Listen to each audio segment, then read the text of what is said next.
But now that Moscow was also linked with Ethiopia, the Somalis considered turning to Washington. Nevertheless, in July 1977, the Somalis seized large tracts of the Ogaden Desert. The Soviets tried to stop the advance through diplomacy. Gromyko suggested joint mediation with the Americans. But Brzezinski rejected that, saying it would have legitimized the Soviet presence in the Horn of Africa. Brzezinski felt that the American presence was legitimate everywhere, but the Soviet presence wasn't.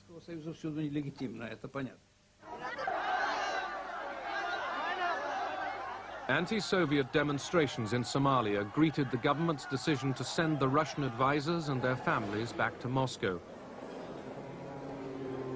All Soviet support was now switched to Ethiopia.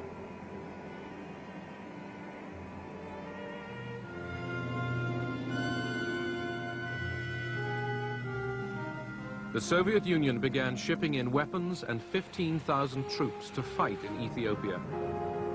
The troops were Cuban.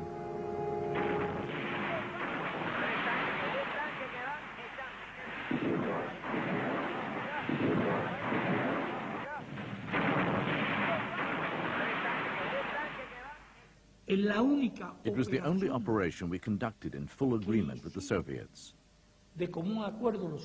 No such cooperation took place even in Latin America. Quite the opposite.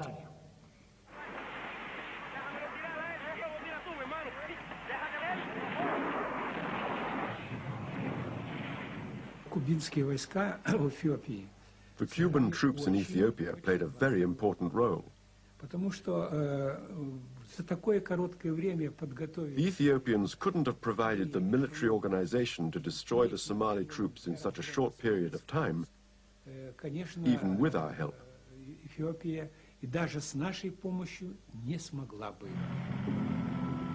With Cuban troops and Soviet support, the Ethiopians drove the Somalis out of the Ogaden.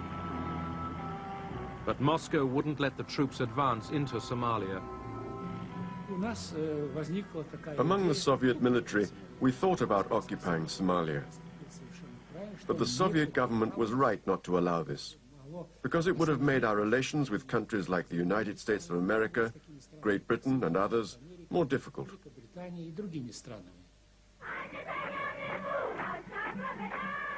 Mengistu Haile Mariam basked in glory.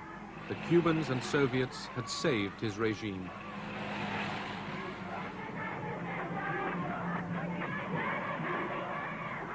In Washington, some saw the victory as proof that the Soviets were abusing détente.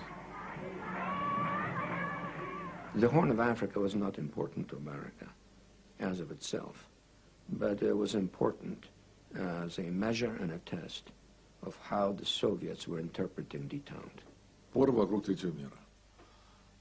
Quarrels about the Third World were getting blown out of all proportion. These disputes about Africa, Angola, Ethiopia and Somalia.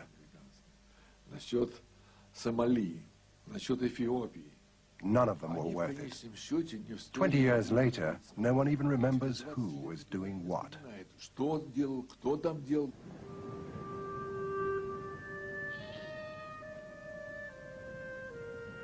In the hunt for Cold War gains, the superpowers spawned an arms race in the developing world. Their solemn promises of restraint were blown to the winds.